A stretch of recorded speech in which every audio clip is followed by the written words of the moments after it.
I want to ask you about your journey creating a sound on the violin that's rooted in Black culture and Black musical traditions, and also what it meant to you to go on that journey. Mm. Oh, when I was working on my graduate degree, first my master's, I became aware of these incredible string bands, um, primarily in the South, um, that um, worked and played, but in a way that was unfamiliar to me, Mm, with a strong rhythmic sense. mm, Um, and individuals like Stuff Smith and Eddie South mm. and um, I'm trying to think of his name from Kansas City. Uh, Uh, yeah, that guy. mm, It'll come. mm, Claude Fiddler Williams, who mm. I had an opportunity to work with in New York City when I was doing Black and Blue. Wow. He was there before I was. And Mm, then there came a point when he needed someone to sub for him, and I was called in to do it. okay. So it also gave me an opportunity to be around him and to um, to learn from him Mm, and the way he learned. And it was a totally different journey toward the instrument. You know, mm. again, the way he heard things, the way he incorporated rhythm, the way he played rhythmically also. Um, just became fascinating. So I I took it upon myself to learn more about them and to make that sort of the center of my study Mm. in graduate school, understanding these ensembles. And then, of course, I joined Uptown String Quartet, which was another extension of that, you Mhm. know. Um, it was interesting and powerful experience. And so I then am suddenly aware of all these incredible Black string players. Mm. And growing up thinking and seeing in many, many instances, I was the only one. Yeah. And how I felt about that, you know, feeling uncomfortable, feeling like I was never good enough or I was never this enough. And it was even teachers, some teachers that I had that were really destructive in the way they taught because they subscribed to the same way of thinking, that people like myself were not good enough to be a part of that. Of white supremacy, basically. A white supremacist Or, you know, framework. what they understood about European classical music and who it was written for. Hmm. But just recently, I had the opportunity to give a pre concert talk about Anton Dvorak's New World Symphony. Mm. Mm. And it was always interesting. You know, when I went on, I played in Atlanta Symphony, I played in Nashville Symphony. So I had wonderful opportunity to play in, you know, professional orchestras. And of course, I played that work. And every time we got to that second movement, either that or his string quartet, the American String Quartet, there's something about the slow movement. I hear it and I go, wait a minute, that sounds just like a Negro spiritual to me. Mm. And I had grown up with spirituals. Mm. It's another interesting story. It really was my mother, and I'm biracial. My mother Yeah. was white, my father was Black. It was my mother that gave me the love of spirituals, which was Interesting. always interesting to me. But she understood the power of those songs. Mm. And she wanted to make sure that her daughters really understood that. And so the first CD I did was all spirituals. Three of Mm. them were original, and the rest were traditional spirituals. But getting back to Dvorak, in his second movement of the New World Symphony is a slow movement that sounds just like a spiritual, just like, what's that about? And it wouldn't be until years later that I realized actually it was Max Roach who showed me. Mm. I was in his library at his home. He said, Lesa, read this. And he pulled out Souls of Black People, first of all, had me read it about the importance and significance of Negro spirituals in Wow. American culture. Wow. Um, Du Bois. Uh-huh. yes. And then I had the opportunity to research Dvorak's symphony and realized that Anton Dvorak had a very strong relationship with H.T. Burleigh. H.T. Burleigh is the first person to document, to write out Negro spirituals because it was an oral tradition. They were passed from generation to generation. They were never written. Yeah. Dvorak had helped him to learn how to write music. Transcribe. H.T. Burleigh helped Dvorak to understand the power and the significance of those songs to American culture. Wow. And so we have this fusion of music and culture in such a profound way that is necessary for us to understand here in the United States. That history has been forgotten. So recently, I was asked to do this pre-concert talk, and that's what I did. But I spoke about it not from just a musicological perspective. Right. I spoke about it from the perspective of how I felt sitting in an orchestra, hearing these songs, how it created for me a sense of belonging for both traditions. How for me, I understood the powerful connection of these two important men, one from Europe, another one from the United States, Black American from the United States, and the beauty of their conversation and interaction and acceptance of one another. Why the hell can't we do that? Right. Why are we so hung up about culture? What, even sitting in a symphony orchestra, why aren't we embracing these things in ways that will make us better and will make us well and keep us well? So that is my mission now. Yes, I'll play Dvorak. Yes, I'll play a blues and be grateful for both sides of it, you know, and hopefully help others to understand the necessity for understanding that. In fact, I have a student now in my class this summer who's a violinist and very much a European classical player and very guarded about it. But I'm breaking him down, man. I'm going to have him playing the blues before I'm done and understanding the importance of that. The ability just to accept into your world something outside of what you know and be well with it because you're an American. This is American music. It's not, it's here for all of us. We have to recognize that. It's important.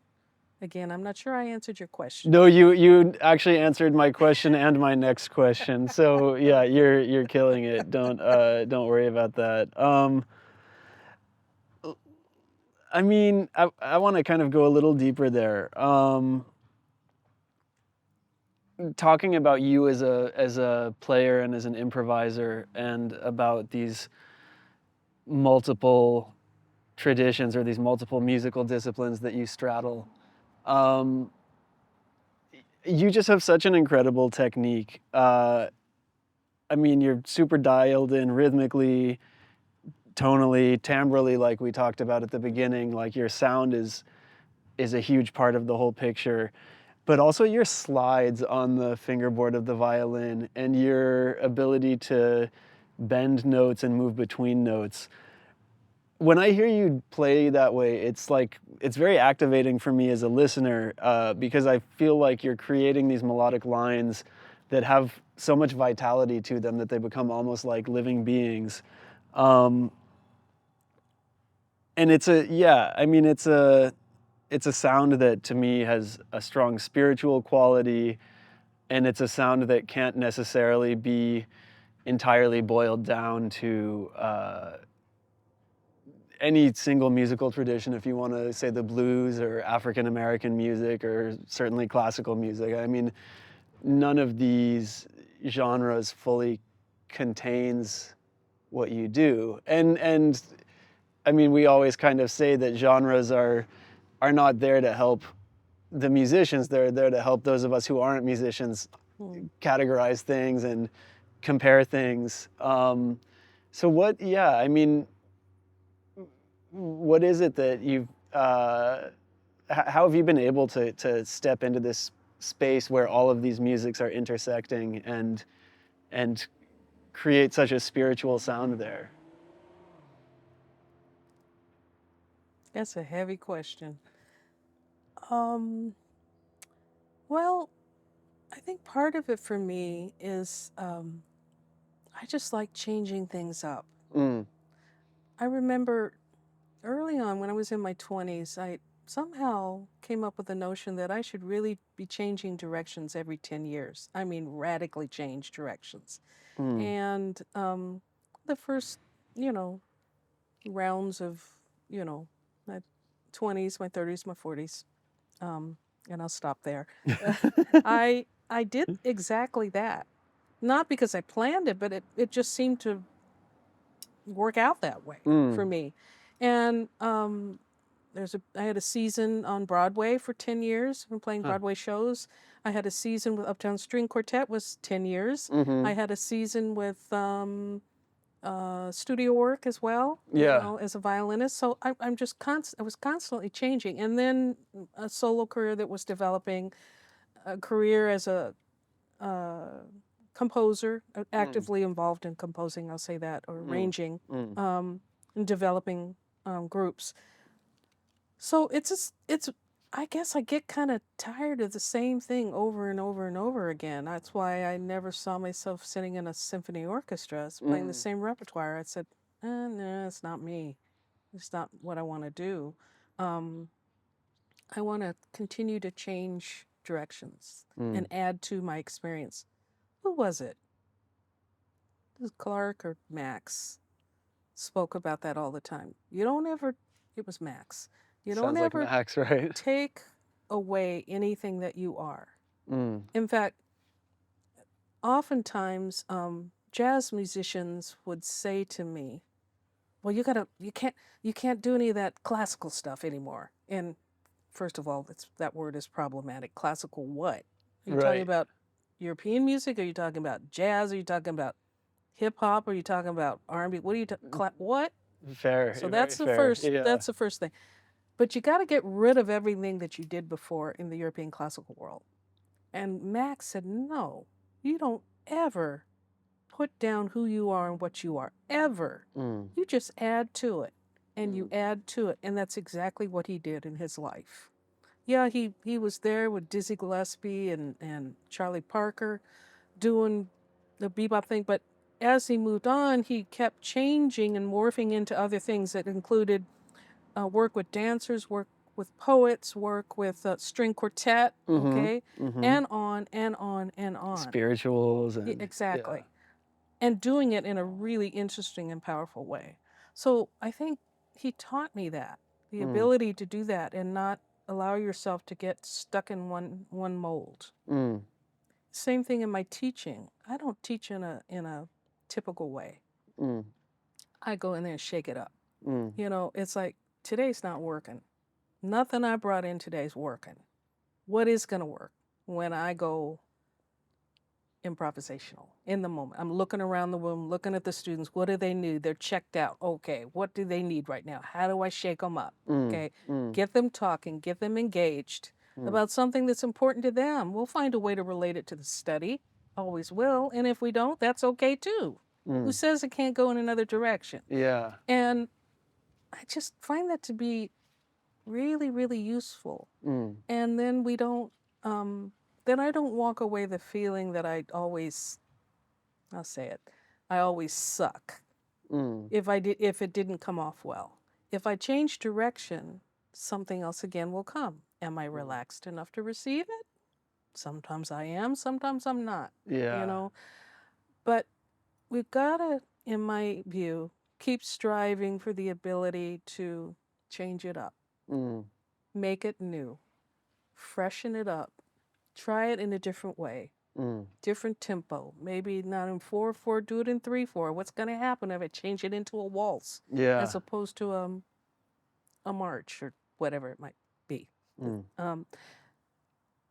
But just stay fresh in your mind and in your thinking.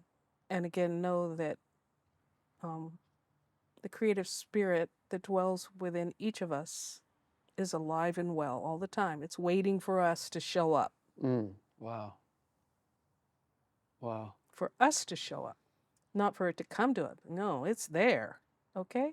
This is not creative spirit going on here, color and I keep using this as an example, but that's Mother Nature. So the same is true with us. We're the ones that gotta strip away all the restraints and Wow. the barriers that cause us not to be aware of it. And you know, and that's as simple as, you know, I'll have a thought. I'm busy preparing a lecture or grading or whatever it is that I think I have to be busy with on the computer, and then a idea pop in my head. Get up out of here, take a drive up to the mountains. And it's like, how can I go now? I can't go now. I have too much to do. I said, get out of here, take a drive to the mountains. And again, every time I do that, there is something waiting there for me that helps me with the thing I've been wrestling with. Every time. Again, I have to let go.